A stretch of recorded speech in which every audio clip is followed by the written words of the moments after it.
ang buong mundo para hanapin ka. Lumipot ang distrito ng iyong lumbay, pupulutin ka. Sinusundo kita, sinusundo. Asahan mo mula ngayon, pag-ibig ko'y sa'yo. Asahan mo mula ngayon, pag-ibig ko'y sa'yo. Sa akin mo isinabit ang pangarap mo, hanapin ang ibibigay. Suko ang kaba, tuluyan kang bumitaw. Manali ka. Sinusundo kita, sinusundo. Asahan mo mula ngayon, pag-ibig ko'y sa'yo. Asahan mo mula ngayon, pag-ibig ko'y sa'yo. Asahan mo mula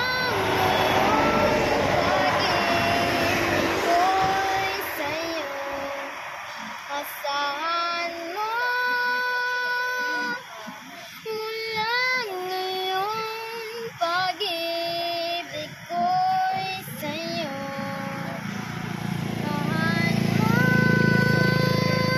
mo mula ngayon, pag-ibig ko'y sa'yo.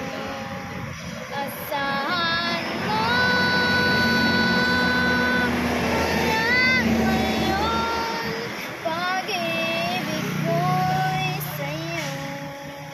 asahan mo, ngayon ang mundo maghihintay sa'yo. Ayun. Ilan taon ka na?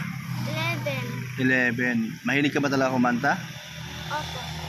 Ayan, mga kalingap. Magandang umaga. Magandang hapon. Ayun, pupunta ulit kami kay Tatay Dudong po. Pangatlong dalaw po namin ito para po mabigyan po natin ng tulong at ayuda para sa kanyang pang-araw-araw na meron po silang mapagsaingan at kape at lahat na po ng kailangan niya po. Gatas, meron ba? Gatas? Opo, yan. Salamat po sa sponsor po na meron pa po tayong natira. Ayan po.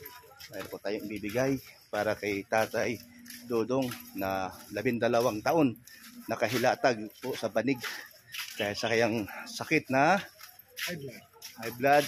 Ang kasunod ng high blood, stroke. Ayan. Kaya hindi po makalakad at nakahiga lang po. Ayan po. Kasama ko po si Mick Agnes Vlog. Ayan po. Ayan.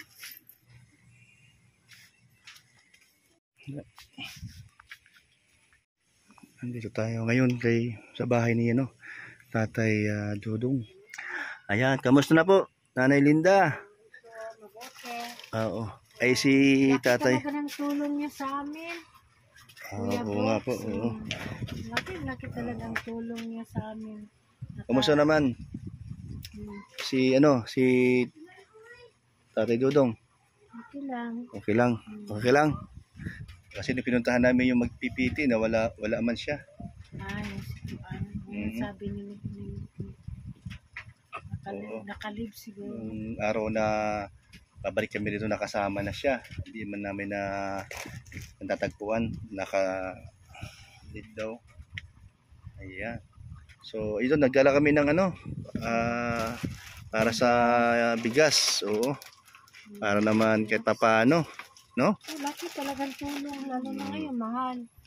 Mahal ng bigas ngayon, tumaas nga. Oo. Laki talagang tulong niya. Pasalamat ko kay Kuya Brooks. Ika na natulong, Kuya Bal. Yung mga kalingatin. At saka sponsor ni Kuya Brooks. Mga sponsor ni Kuya Brooks. Salamat talaga ako dahil napakalaki ng tulong nila, ng ginagawa nila. Opo, Nagbigay sila. totoo po yun. Napakalaking tulong talaga ang kanilang pagbigay sa atin ng na dadaan sa atin at nakarating po sa inyo po, sa iba-iba pang mga ating kababayan. Yun talaga ang ating kapalaran, Tatay Dudong, no? At ipasa Diyos mo na lang ang buhay mo. Pero kung lalakas ang panampalataya mo, ay wala imposible na ikaw ay gagaling. Pero mas maganda sana at mahilot ba, no? Ano mo sa anak mo? Ano ba? Hilot-hilot yung mga ugat. Kahit pa paano. Sabi ni andito na pala. Mabuti pinuruan kami dito pala. Oo. Yung mga ugat-ugat tsaka yung mga yung mga kasukasuhan sa kamay para mabuhay. Ayan po, ate pong muling na dalaw si Tatay Dudong. Pangatlong dalaw na po namin to. Yung pangalawang dalaw po namin, nabura ko yung nabura ko yung aking vlog dito, nasama dun sa iba, di ko napansin. Kaya wala akong upload nun. Ito, pangatlong punta namin, pangalawang upload ko pa lang kasi nung pangalawang punta namin, dapat nakadalawang upload na ako. Ito yung apo mo? Yung apo ko Gwapo. Galing ka saan, Dong? Davao. Sa Davao galing? Buti binisita kayo. Ilan ba to? Ilan sila magkapatid? 4, 5 na to lahat. 5 anak nung anak mo? Apo mo 5 na? 5 na. Ang dami anak niya. Ang tawag nito, kasi anak to ng unang asawa ng... siya yung panganay? Hindi, pang-tatlo. Pangatlo siya. So yung una, pangalawa, yun ang... Tapos nag-ampon pa. Bali mayroon lang nagpapaampon sa kanya. Pinaampon. Nasa kanya talaga ng mama niya. Ang 4 na anak niya, nasa kanya talaga. Ay, ano siya? Siya? Anak ng asawa ng anak ko. Ibig sabihin, ibang tatay niyan. Ibang tatay. Okay lang. Basta nagmamahala, no? Oo. Bali, ilan ba anak ng unang asawa nun? 4. Tapos, Yung pang-5, yan nasa kanya. yan sa kanya. Wah, pambait naman ng anak mo, no? Talaga namang minahal niya. Talaga niya. Minahal niya ang mama nito. Ayan, magpakabait ka, ha? Sa stepfather mo. Napakabait, oo. Siguro naman, hindi rin pinabayaan ng anak mo yung tatay niya. Hindi naman siguro. Kasi kung ibang tao nga, ibang tao na tulungan niya, siyempre, tatay pa kaya, no? Kaya lang, wala pa talaga siyang trabaho. Oo nga, yun talaga. Pero makikita rin maganda-ganda yan. Diskarte, masipag naman ata. Okay. Tinapos pa niya yung niya. Yung paa niyan dalawa, naangat isa lang. Ito, hindi nagaano. Ito ang natamaan. Sige, gano'n, no? Angat-angat, baka sakaling mabuhayan. Tapos hilot-hilot ba? Papak mo sa apo. Papak mo kaya dyan. Mali, mabuhay yung ugat, nakakaapak. Matakot ako pag magrabihan siya maghilot.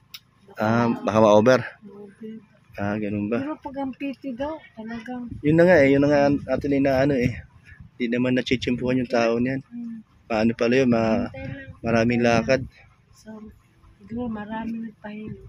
Ano yung nabili niya? Patingin daw. Ano daw? Ito yung meron. Ayun. Masarap yan, masarap yan. Masarap yan. Oo. Talaga niya. Oo. Ay, nakabili ba siya ng pita? Naku. Nakalimutan ko sabihin. Oo, mabuti naman. Gatas. Ayun, mabuti naman. May gatas. Gatas na sardinas. Ayun, may Saka sardinas. yung bigas. Ayan, mga kalingap. Meron naman tayong natulungan mga kalingap sa araw na ito. Araw po ng Sabado, 19, 2023. Ayan. Ayan, sige lang, Tatay Dudong. sa 12 taon o mag-13 taon na ba? Na naka, No. 12 years. o 13 na. Oh. Marami nang malapit na sa 13 taon, no? Pero at least mahaba pa rin ang buhay niya. Oo, dahil yung iba nga hindi umabot ng ganung kahaba ng ano. O at least basta may pagkain lang, okay naman, no? Kasi hindi naman siya nahirapan kumain, di ba? Kasi iba kasi pagka sa may tama sa lalamunan, hindi dila, na ano ba, umuurong. O siyempre mas mahirap 'yun. Buti siya hindi naman. Pangalawang atake, mahirapan man din siya mag-ano. Pangalawang atake. Huwag ka sana magkaroon ng atake ulit. Nahirap na. Kasi yung una, okay sana. Hindi natin akalain na uulit. Kailangan uulit. Karamihan naman sa mga nabalita ko. Sa nanay ko nga, unang stroke nga, mild lang. Pero kumpiyansa siya ba? Tiwala siya. Akala niya okay lang. Wala. Yun nga, ang gamot, hindi na inom. Hindi pangalawang stroke. Medyo nahirapan siya. Pero okay pa rin. Medyo nakakaano pa sa may gamot. Pero yun na nga. Pangatlo, wala na. Tuloy-tuloy na siya. Kasi may segunda yan. Pag hindi nalagaan ng ano, kaya bawal. Kainin. Siyempre, di may iwasan. Masarap kainin eh. Nakakainin yung bawal. Ayun na nga yung umpisa na naman. Kaya hayaan mo na masarap na yung bawal. Hayaan na lang. Kaysa maulit pa ulit. Kaya takot din ako ganyan kasi nagka-milestone ako. Ikaw din ano? Basta naka-recover ikaw, no? Basta naka-recover ka. Kasi ito, hindi napadala kasi kaya daw niya. Sabi ko po, iba talaga. Naramdaman ko. So, ako ng hospital. hirap. Hindi ko tinanggap na Sa 12 taon na pag-alaga mo kay Tatay Dudong sa asawa mo, wala ka na magawa. Talagang obligasyon mo ng alagaan. mabait kasi siya na asawa ko yung Brooks. Yun ang maganda sa mabait na asawa. Hanggang sa huli na alagaan. Tatama naman. Hindi man maiwasan mag-away. Nasa ano man. Anormal man yan. Normal lang yun. Pero ano, talaga. Kasi karamihan sa mga naririnig ko din, sa mga yung iba namin makasama, mga na-vlog na gano'n, pag ang asawa, lalaki, na-stroke na ba? Yung babae, ayaw mag-alaga siguro, kaya umiiwas, iniiwan yung asawa. Minsan kasama pa yung mga anak. Kakawawa nga yung namin asawa na stroke. Marami kami na encounter na gano'n. Kadalasan nangyayari yan, babae ang umalis, ang lalaki na stroke iniiwan. Oo. Yun ang sinasabi ko, swerte-swerte lang sa buhay. Pagdating ng edad na simula sa 40 hanggang pataas na, yun nandiyan na mag-iingat talaga sa panahon ngayon. Kaya ako nga, ngayon okay, pero di mo alam sa sunod na araw, di ba? Hindi okay ang pakiramdam, kaya mahirap din. Yung huli kong nagpa-BP ako, di naman, okay naman. Pero dapat talaga, madalas ako nagpa-check up, pa-BP, para alam natin. Tingnan mo si Tatay Dudong, di niya kalain na gano'n ay. Hindi niya kalain. Tapos, di ka nag-iingat sa kain mo? Nag-iingat. Yung panahon niya na ano, kain siya, yung kinain niya doon, nagwardya pa man niya sa pantalan. Hindi, halimbawa, meron na siyang mild stroke. So, yung sinundan sa pangalawa, di ba? Ilang buwan bago nasundan? Taon, 2 taon. Yung mild stroke niyang una, nasundan 2 taon. Matagal, ano? So, ibig sabihin, nakalakad-lakad na siya. Nakaka-recover na sa noon. Wag lang sundan ng pangalawang stroke. Kaso nasundan. So, ito na yan. So, di niya akala niya wala lang, ano? Normal lang. Grabe talaga ang sakit ng high blood, no? Talagang traitor ba? Ayan si Dudong. Swerte mo, Tatay Dudong, ang bait ng asawa mo, si Nanay Linda. Yung kagandahang loob, kabaitan, dahil awang-awa sa'yo. No? Kaya swerte mo talaga kasi karamihan sa mga ganyang sakit, iniiwan ka na. Iyak siya, tumatawa. Tumatawa siya. Kasi Tumatawa siya sa masaya siya. Kaya nga. So, di maiwasan na maalala niya na kung meron man siyang pagkakamali sa'yo, natural lang na andyan na yon, susuko na siya at wala naman siyang magagawa pa kundi tanggapin na ang katotohanan. So, salamat sa Diyos at mayroong mga vlogger na naghahanap ng matutulungan.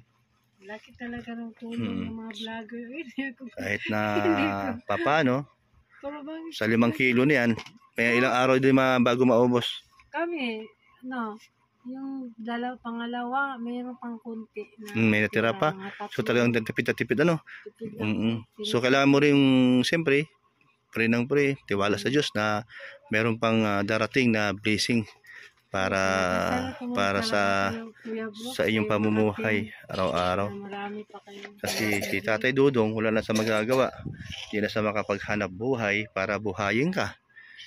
Hindi na sa makapagbalik sa kanyang trabaho dahil di na talaga niya kaya. At gustuhin man niya sa utak niya, pero no choice. Wala talaga sa magagawa. Kundi hilatag ka lang sa banig habang nabubuhay.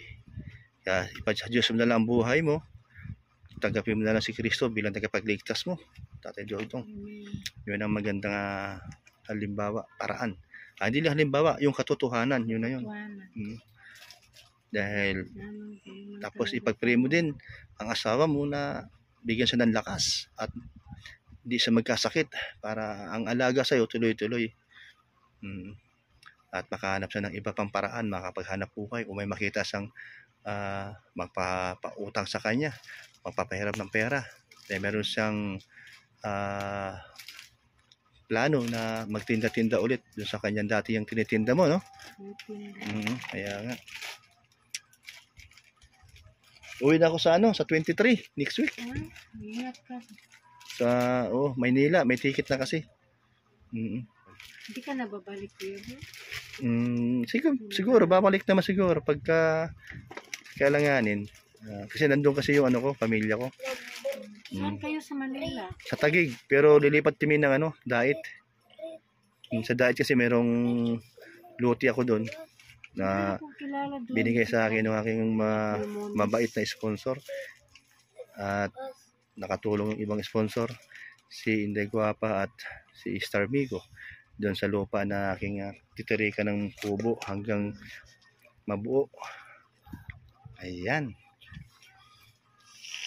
Ang hirap na Tatay Dudong, no? Ang hirap ng sitwasyon na hindi mo akalain na mangyayari sa buhay mo, na nung ikaw ay nandoon lang sa trabaho mo, napakasimple lang yung trabaho mo pero mahaba ang oras, pero nagagawa mong ibuuin ang iyong trabaho.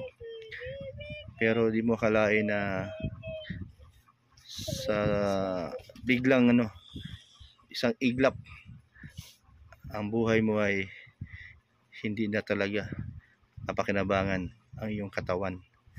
Kumbaga inutil na, no?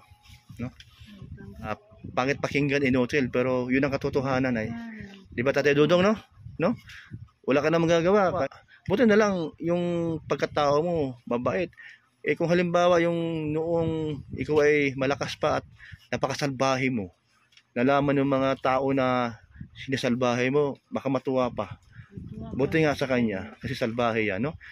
So mas lalo mabigat yun. Isipin niya yun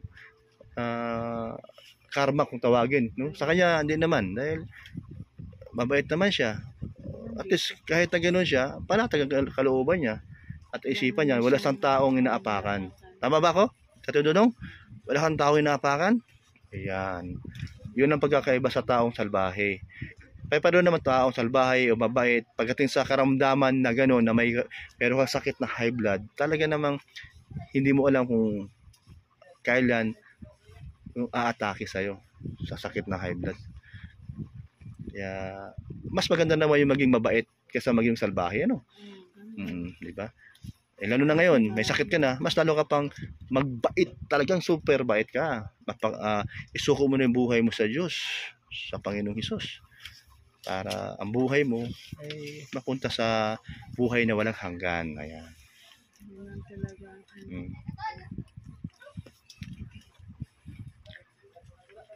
Kilala mo ako, Tatay Dong? Matubang. Matubang ano? Kaila ka kay Boy Tagalog? O, so na ako siya. Kaila ka kay Tatay Dimit? O, Dimit, tatay ko yon. O, ako yung kapatid ni Macau. So, hindi tayo iba na kumbaga magkakilala kayo, tayo mga Matubang, tsaka Sastre, no? Oh, paano kayo napunta dito? Dito ako. Kaya dito na rin siya. Kapatid niya. Wala. Wala na. Nasa Davao. Nasa Davao na lahat. Wala na siyang kapatid Isa sa na Malalag. lang. Siya na lang. Siya na lang yung nakatira sa bahay ng parents niya. Pinupuntahan naman siya dito. Pinibisita sa nung kapatid niya. Trabaho naman kasi din. Punta-punta lang. Nasa Maitom. Siya, Jinsan. Yung dito nakatira sa Malalag. Oo. Malayo din pala. Pero binibisita naman siya. Oo. Kuya niya to, kuya niya. Kuya niya. Kuya niya to. Youngest nila yun. Mabait naman. Mabait Mabuti, kasi oo. bigay Oo. man din ng pera. Buti naman. Kasi siyempre, ang kuya, natural. Kahit yung kuya ko na-stroke doon sa Taguig, pinapuntahan ko din. Bibigyan ko ng tulong si Boy Tagalog nga. Ay. Kaya lang, nauso kasi yung COVID ba? Kaya nakakatakot. At least pupunta-punta pa rin kami doon sa bahay niya. Taguig. Mm. Marami mga taga-Malalag din hindi nakatira doon. Taguig. Sige, paalam na ako sa inyo at mayroon pa tayong pupuntahan pa kasi. Sige. Salamat talaga sa lahat na bigay na nila ni Kuya Brooks, mga sponsor na tuloy-tuloy sila naghanap ng matulungan. Na walang sawa sila magtulong sa mga kapwang mahirap. Saka mga sponsor, ito lang masasabi ko na salamat, maraming salamat. Si Lord lang talaga ang bahala sa inyo. Nabigyan kayo ng good health para protection, para marami pa kayong matulungan na kagaya sa amin na through ni Kuya Brooks ang tulong, pinagaan sa kanya. Ayan, tama po yun. No? Basta tayo magtiwala lang sa Diyos. Ayan, salamat sa mga sponsor ko na ang Diyos na po bahala sa inyo magbigay ng balik at liglig at umaapaw pa ang mga blessing na darating sa buhay nyo. At ingatan kayo ng Panginoong Jesus sa inyong mga araw-araw na lakad o sa biyahe. Ayan, salamat. In Jesus' name, amen. Ayan, thank you, bye-bye. Bye-bye, Tatay Dudong. Ayan, ako si Kuya Brooks, kapatid ni Macau, anak ni Tatay Dimit, kapatid ni Kuya Boy Tagalog. Ang totoo kong pangalan, Demetrio. Junior ako. Youngest ka, Kuya Bro? Hindi. Kami, 10 kami pang 8 sa panganay. Simula sa panganay. Yan, siyempre, kaya alam naman niya mga Matubang. Kaya ako yung junior ni Tatay ni Demetrio. Ako si Demetrio o Demi. Yan, Matubang. Kaya Kuya Brooks aking madalas binabanggit kasi yung aking channel sa YT. Kaya Kuya Brooks. Sige po, Nay Linda. Sige, salamat. Ayan, thank you. Ingat ka sa biyahe mo. Opo, ayan. Ayan. Ayan po, salamat po sa mga sumasabaybay, sumusuporta po sa akin. Ayan, salamat po. Wag po tayo magsawa sa ating layunin na masuportahan nyo ako. At higit sa lahat, yung mga tulong natin sa ating mga kababayan na sobrang nangangailangan. Ayan, thank you po. Ingat po kayo in Jesus' name. God bless po. Amen.